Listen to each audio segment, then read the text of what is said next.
سیدنا معاویہ رضی اللہ عنہ، ان کو پرکھنا ہے قرآن کی روشنی میں پرکھیں، ان کو پرکھنا ہے رسول اللہ صلی اللہ علیہ وسلم کے فرامین کی روشنی میں پرکھیں۔ آپ نے دعائیں کی ہیں ایسی ایسی لازوال دعائیں ان کے لیے۔ سیدنا عبداللہ بن عباس رضی اللہ عنہما کے لیے رسول اللہ صلی اللہ علیہ وسلم نے دعا کی، اللہم علمہ الکتاب، اے اللہ اسے کتاب کا علم دے، وحی کا علم دے۔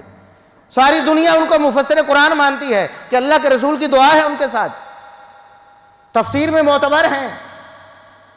مفسر قرآن ہیں صحابہ میں سے عبداللہ بن عباس رضی اللہ عنہ۔ اور سیدنا معاویہ رضی اللہ عنہ کے لیے رسول اللہ صلی اللہ علیہ وسلم نے یہ دعا بھی کی، اور اس کے علاوہ اور بھی دعائیں، اللہم علم معاویہ الکتاب والحساب وقیہ العذاب،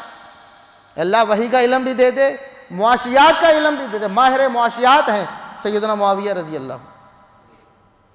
اور اللہ ان کو ہر قسم کی آزمائش سے، عذاب سے بچا لے۔ سحری کے وقت رسول اللہ صلی اللہ علیہ وسلم دعا کرتے ہیں، اللہم اجعلہ ہادیا مہدیا واہدی بہ، اللہ کے رسول دعا کرتے ہیں اے اللہ انہیں ہادی و مہدی بنا دے، خود بھی ہدایت یافتہ ہیں، دنیا کو ہدایت مانتے ہیں، پوری دنیا کے لیے ہدایت کا منبع بن جائیں، اور واقعی سیدنا معاویہ رضی اللہ عنہ بن گئے۔ لیکن دشمنان جس طرح ابو بکر و عمر و عثمان و علی رضی اللہ عنہ کے ساتھ ظلم کرتے ہیں، سیدنا علی رضی اللہ عنہ پر کتنے جھوٹ باندھے گئے۔ اس کائنات میں مظلوم ترین ہستیوں میں سے ایک سیدنا علی رضی اللہ عنہ بھی۔ آپ دیکھتے ہیں ان کے نام پہ جھوٹ گھڑ گھڑ کے لوگوں نے فیکٹریاں بنائیں۔ آپ دیکھتے ہیں جی یہ حضرت علی کا قول ہے، کہاں ہے جی کوئی پتہ نہیں، بس جس کا دل چاہتا ہے وہ بنا کر آگے شائع کر دیتا ہے اور پھینک دیتا ہے، سوشل میڈیا پہ چڑھا دیتا ہے، لوگ اس کو شیئر کرتے رہتے۔ تو اسی طرح سیدنا معاویہ رضی اللہ عنہ یہ اسلام کی عظیم المرتبت ہستی ہیں، بہت بڑے سپریم کمانڈر ہیں مسلمانوں کے۔ سیدنا حسن رضی اللہ عنہ نے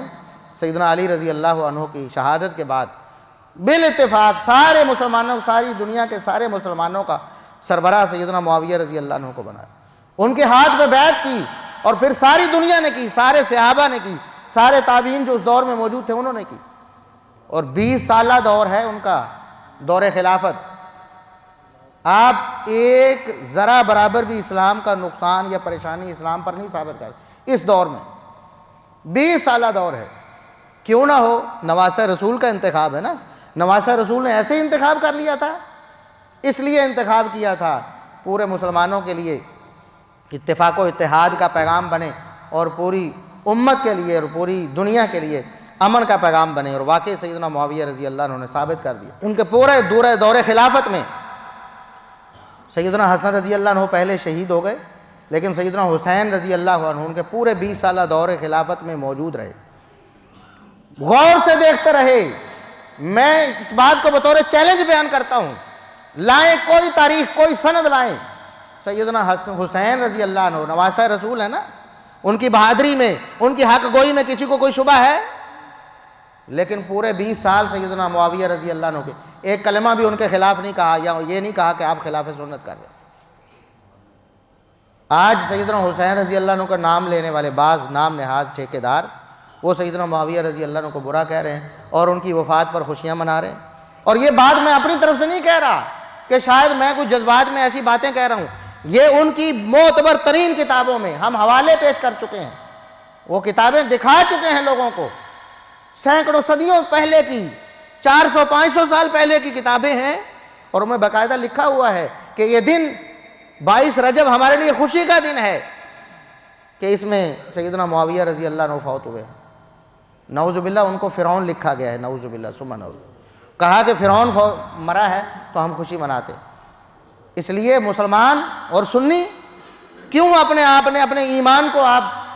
بگاڑنے پر اور اپنی آخرت کو برباد کرنے پر تلے ہوئے ہیں؟ بس سنے سنائے جی، کہاں کس سے کہانیاں گھاڑ لی، وہ لکڑ ہارے کا واقعہ جی، سب جھوٹ، سب گپ، کوئی حقیقت نہیں بالکل بھی، صرف اور صرف سنیوں کو لالی پاپ دینے کے لیے کہ یہ واقعہ دکھا کے ان کو بھی اپنے ساتھ شامل کریں، وہ بھی سیدنا معاویہ رضی اللہ عنہ کی وفات پر خوشیاں منائیں۔ بس ان کے ذہن میں یہ ہو کہ ہم تو جناب وہ امام جعفر صادق کے گونڈے بھر رہے، کوئی حقیقت نہیں ان کی، سب جھوٹ ہے، سب کہانیاں، سب داستانیں گھڑی ہوئی ہیں۔ اللہ کے لیے اپنے آپ کو بچائیں۔ صحابہ کرام کی محبت ہمارے ایمان کا لازمی حصہ ہے، یہ قرآن ہے، صحابہ کی محبت قرآن ہے۔ اگر ہم صحابہ کی محبت کو دل سے نکالتے ہیں نعوذ باللہ، قرآن کے منکر ہو جاتے ہیں۔ اللہ سے دعا ہے کہ اللہ رب العزت ہمیں صحابہ کرام کی محبت نصیب فرمائے۔